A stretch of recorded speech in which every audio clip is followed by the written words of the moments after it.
India अभी तक corona virus से निपट नहीं पाया, लेकिन उसके बावजूद कोई ना कोई आफत बार बार आ ही रहा है। जैसे कुछ दिन पहले ही वेस्ट में साइक्लोन आया था, जिससे 86 लोगों का जान चला गया, और अभी एक साइक्लोन बे ऑफ बंगाल में भी आया है। कोरोना महामारी खत्म होने से पहले ही एक और महामारी ब्लैक फंगस लोगों का जान ले रहा है, वो भी तीन फॉर्म में, ब्लैक फंगस, व्हाइट फंगस और येलो फंगस। पता नहीं अभी कौन कौन सा कलर आना बाकी है। आगे इस वीडियो में इसी ब्लैक फंगस के बारे में बात करेंगे। अगर पूरे वीडियो की पॉइंट की बात करें तो सबसे पहले ब्लैक फंगस के बारे में बात करेंगे, फिर देखेंगे किन किन लोगों को हो रहा है और इसका सिम्टम क्या है, और उसके बाद व्हाइट फंगस और येलो फंगस को देखेंगे, और लास्ट में इस सबसे कैसे बचा जाए वो जानेंगे। और अगर आप इस चैनल पर नए हो, चैनल को सब्सक्राइब जरूर कर लीजिएगा। चलिए देखते हैं।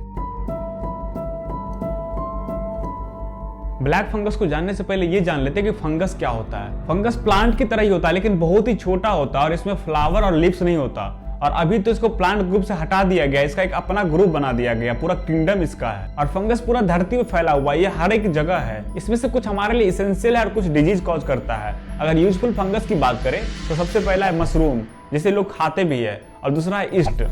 अब जितना भी ब्रेड, चीज या अल्कोहल देखते हैं वो सारा ईस्ट के मदद से ही बनता है, और बहुत सारा एंटीबायोटिक फंगस की मदद से ही बनता है। लेकिन अगर आप डिजीज कॉज करने वाली फंगस की बात करें तो इसका बहुत बड़ा लिस्ट है। उसमें से एक है ब्लैक फंगस, या कहते हैं म्यूकरमाइकोसिस। तो ब्लैक फंगस आपके आसपास हमेशा रहता है, जैसे मिट्टी में, डिकेइंग ऑर्गेनिक मैटर में, तो आप इससे कभी बच नहीं सकते हैं। और इससे अभी तक आपको आपका इम्यून सिस्टम ही बचाते आया है, और आगे भी इम्यून सिस्टम ही बचाएगा। तो अगर मोटा मोटी कहे तो ब्लैक फंगस के पास इतना पावर नहीं रहता है कि किसी भी बॉडी के फुल पावर इम्यून सिस्टम को रहते हुए वो बॉडी में घुस जाए। और वैसे ब्लैक फंगस एक अपॉर्चुनिस्टिक डिजीज है, मतलब नॉर्मली तो किसी को नहीं होगा, लेकिन ये मौका ढूंढते रहता है। जैसे ही कोई बॉडी इसको कमजोर मिलता है उस पर अटैक कर देता है। वैसे तो ब्लैक फंगस बहुत ही रेयर डिजीज है, लेकिन अभी इसको कैसे मौका मिल पा रहा है अटैक करने का, तो इस सबको एक एग्जांपल से समझते हैं। मान लीजिए एक बंदा है, उसको डायबिटीज है। वैसे इंडिया में डायबिटीज बहुत ही नॉर्मल हो गया, किसी और वीडियो में बात करेंगे डायबिटीज के ऊपर। तो डायबिटीज बॉडी के इम्यून सिस्टम पे इफेक्ट करता है, जिससे इम्यून सिस्टम थोड़ा सा वीक हो जाता है। फिर मान लीजिए उस बंदा को किसी न किसी वजह से कोरोना हो जाता है, फिर कोरोना 4-5 दिन में उसके बॉडी के अंदर अपना बहुत सारा सेल ग्रो करवाएगा, और फिर एक साथ उसके बॉडी पे अटैक कर देगा, जिससे बॉडी के इम्यून सिस्टम को एक खतरनाक झटका लगेगा, जिससे वो और भी ज्यादा वीक हो जाएगा। और जैसे आपको पता भी होगा कि कोरोना से लंग्स में इन्फ्लामेशन हो जाता है, तो उससे बचने के लिए डॉक्टर्स उसे स्टेरॉइड्स देता है, जो कि इन्फ्लामेशन रोकता है, लेकिन इम्यून सिस्टम को और भी ज्यादा वीक कर देता है। तो आप देखिए इम्यून सिस्टम कितना ज्यादा वीक हो गया है। तो ऐसा मौका मिलते ही ब्लैक फंगस उस बॉडी पे अटैक कर देता है और बॉडी में घुसकर पूरी तरह से जकड़ लेता है। तो इस एग्जांपल से आप समझ गए होंगे कि अभी का नॉर्मल पैटर्न क्या चल रहा है। तो अब देखते हैं कि ब्लैक फंगस की रेंज में और कौन कौन से लोग हैं, ये और किस किस को हो सकता है। सबसे ज्यादा खतरा उन लोगों में है जिनमें अनकंट्रोल्ड डायबिटीज है, उसका एग्जांपल तभी ले लिए। दूसरा नंबर पर आते हैं वो लोग जो अपने बॉडी का ऑर्गन ट्रांसप्लांट करवाया है, जैसे लंग्स, लिवर, किडनी से ट्रांसप्लांट करवाए हैं। तो ऐसे कंडीशन में क्या होता है, बॉडी के इम्यून सिस्टम को धोखा देने के लिए इम्यूनो सप्रेसर दी जाता है, जिससे बॉडी का इम्यून सिस्टम बहुत ही कमजोर हो जाता है। तो अगर इम्यूनो सप्रेसर नहीं दिया जाएगा तो बॉडी का इम्यून सिस्टम ये समझ जाएगा कि ये जो ऑर्गन है ये इसका अपना पार्ट नहीं है, ये किसी और का पार्ट है, तो उसको तुरंत रिजेक्ट कर देगा। इसीलिए उसको कमजोर करने के लिए इम्यूनो सप्रेसर दी जाता है। तो इन लोगों को भी ब्लैक फंगस होने का चांस रहता है। और वैसे नॉर्मली बात करें तो और भी कुछ लोग हैं जिन्हें ये हो सकता है, जैसे जो लोग वेंटिलेटर पर रहते हैं उन्हें भी होने का चांस है। लेकिन इसका मेन मुद्दा है कि वीक इम्यून सिस्टम, जिसका भी इम्यून सिस्टम कमजोर रहता है उस पर ब्लैक फंगस अटैक कर देता है। सारे डिजीज का कुछ ना कुछ वार्निंग साइन और सिम्टम होता है, तो ब्लैक फंगस का आप जान लेते हैं।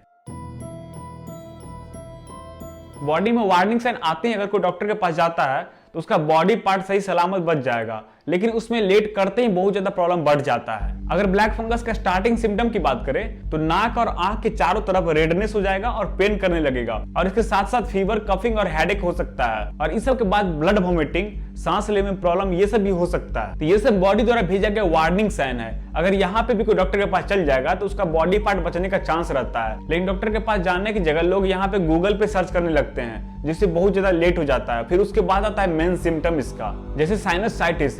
ये जो एरिया है इसको साइनस एरिया कहते हैं। यहाँ पे इन्फ्लामेशन हो सकता है, नाक बार बार बंद होगा, फिर नाक से ब्लडी या ब्लैकिश डिस्चार्ज निकलने लगेगा, या ये जो चिक बोन है इसमें दर्द होने लगेगा, या फिर एक साइड का फेशियल पूरा बोन में या तो स्वेलिंग हो जाएगा या फिर बहुत ज्यादा पेन करने लगेगा, या फिर नाक का जो ब्रिज एरिया है इसका यहाँ पे कलर ब्लैकिश होने लगेगा और बहुत ज्यादा दर्द करेगा यहाँ पे भी। और अगर मुंह के अंदर की बात करें तो दांत दर्द करेगा और दांत बहुत ज्यादा हिलने भी लगेगा, और सब कुछ हल्का हल्का ब्लर दिखेगा या डबल विजन दिखेगा, और कुछ केस में तो चेस्ट भी पेन कर सकता है। तो ये सब ब्लैक फंगस का मेन सिम्टम हुआ। इसके बाद बिना सर्जरी के रिकवर करना बहुत ज्यादा रेयर है। जैसे मान लीजिए किसी को एक आंख में हुआ, तो तुरंत उसका उस आंख का सर्जरी करके पूरा आंख हटाना पड़ेगा।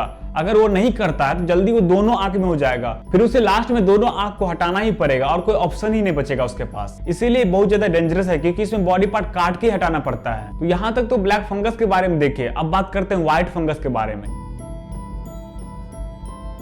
White fungus same black fungus की तरह ही फंगल इन्फेक्शन है, लेकिन इसका टारगेटिंग एरिया थोड़ा सा अलग है। जैसे अगर आप मेनली ब्लैक फंगस के टारगेटिंग एरिया के बारे में बात कीजिएगा तो मेनली ये अपर पार्ट में इफेक्ट करता है, जैसे फेस हो गया, कभी कभी चेस्ट में करता है। लेकिन white fungus mainly lower part में करता है और ऊपर से ऑर्गन में भी, जैसे लंग्स हो गया, लीवर हो गया, किडनी, ये सब में इफेक्ट करता है और कभी कभी जेनाइटल पार्ट को भी इफेक्ट करता है। और इसका सिम्टम की बात करें तो इसमें भी कफ और फीवर होता है, उसके साथ साथ डायरिया होता है और लंग्स में भी ब्लैक स्पॉट देखने को मिला है, जिससे बॉडी में ऑक्सीजन के लेवल की कमी हो जाती है। तो व्हाइट फंगस ब्लैक फंगस से ज्यादा डेंजरस इसीलिए है क्योंकि ये मैन ऑर्गन पे इफेक्ट करता है, जैसे किडनी सब हो गया, लंग्स, इस सब पे इफेक्ट करता है। और अगर आप येलो फंगस की बात करें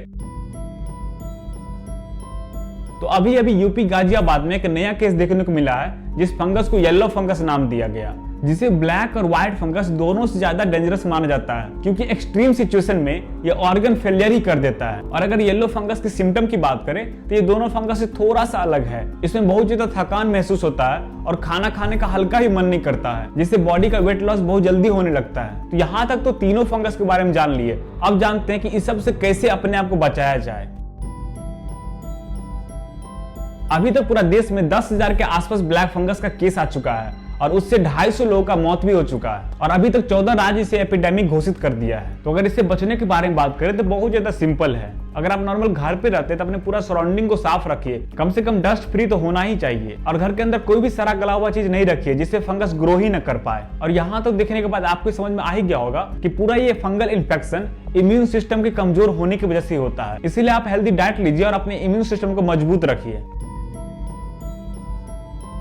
तो अगर इसका ट्रीटमेंट के बारे में बात करें तो ये फंगल डिजीज है तो ये सिर्फ एंटी फंगल मेडिसिन से ही ठीक होगा, जो अभी हमारे देश में आउट ऑफ स्टॉक होने पे आ गया है। और वैसे भी इसका ट्रीटमेंट बहुत ज्यादा महंगा है, जो गरीब लोग कभी भी अफोर्ड नहीं कर सकते हैं। जैसे एंटी फंगल थेरेपी के लिए जो इंजेक्शन आता है एम्फोटेरिसिन बी, उसका एक इंजेक्शन का दाम है 6,000 से 9,000 रुपया और ये ट्रीटमेंट पूरा 14 से 21 दिनों के लिए चलता है। तो अनुमान लगा सकते हैं कितना ज्यादा महंगा होता है। अभी जिसको कोरोना के बाद ब्लैक फंगस हो रहा है उसे कैम नाम दिया जा रहा है, कोविड-19 एसोसिएटेड म्यूकोरमाइकोसिस। तो इस कैंप के ट्रीटमेंट के लिए गवर्नमेंट हॉस्पिटल में 2 से 3 लाख रुपया चार्ज किया जा रहा है और वहीं पे प्राइवेट हॉस्पिटल में 4 से 6 लाख रुपया लिया जा रहा है, जो कि बहुत ज्यादा कॉस्टली ट्रीटमेंट है। इसीलिए बच के रहिए, अपने आसपास के पूरा सराउंडिंग को साफ रखिए और हेल्दी खाना खाइए। तो यहाँ तक देखने के लिए थैंक्स। चलिए मिलते हैं अगले किसी वीडियो में।